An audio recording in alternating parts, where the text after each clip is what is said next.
আগৰ পৰাই এই বস্তুটো তলে তলে মন্ত্ৰণা দিয়া মানুহটোৱে হ'ল ৰকিবুল হুছেইন আৰু সেই ৰকিবুল হুছেইনৰ হিমন্ত বিশ্ব শৰ্মা আৰু ৰকিবুল হুছেইন যেতিয়া তৰুণ গগৈৰ লগত ভাল আছিলে সেই সময়ত হিমন্ত বিশ্ব শৰ্মা গুচি অহাৰ পাছত ৰকিবুল হুছেইনে তৰুণ গগৈক কি ধৰণে গ্ৰাস কৰিছিলে তাৰ দৃষ্টান্ত বহুত আছে আৰু তাৰ পাছত এতিয়া পুতেকক সভাপতি পাতাই লৈ যি ব্যৱস্থা হাতত ল'লে আজি যে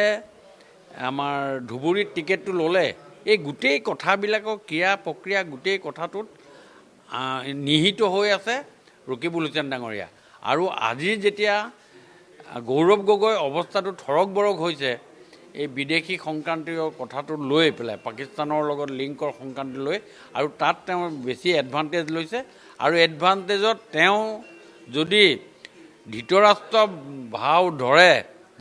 ভাও ধৰাৰ কাৰণে গৌৰৱ গগৈয়ে আজি ৰকিবুল হুছেইনে উঠি ৰজা বহি ৰজা হ'ব পাৰিছে ইয়াত আৰু কোনো ভুল নাই আৰু এইটো কথা সকলোৱে জানে আৰু সেইকাৰণেই আজি কংগ্ৰেছক যে আজি বিসম্বাদ হৈছে কংগ্ৰেছৰ পৰা যে মানুহ আজি চিৰাল ফাট দিছে পলাই গৈছে এইটো মূল কাৰণ হ'ল ৰকিবুল হুছেইন ডাঙৰীয়া উঠি ৰজা বহি ৰজা হৈ থকা যি ব্যৱস্থা এই ব্যৱস্থাটোৱে আগন্তুক দিনত কংগ্ৰেছক যে বাংলাদেশী প্ৰিয় কৰি তুলিছে তাৰ এটা জ্যামিতিকেলি প্ৰুভ হৈছে যে ৰকিবুল হুছেইন এতিয়া আজিৰ ডেটত খালি চহীটোহে তেওঁ মাৰে বাকী সকলোখিনি কাম ৰকিবুল হুছেইনে কৰে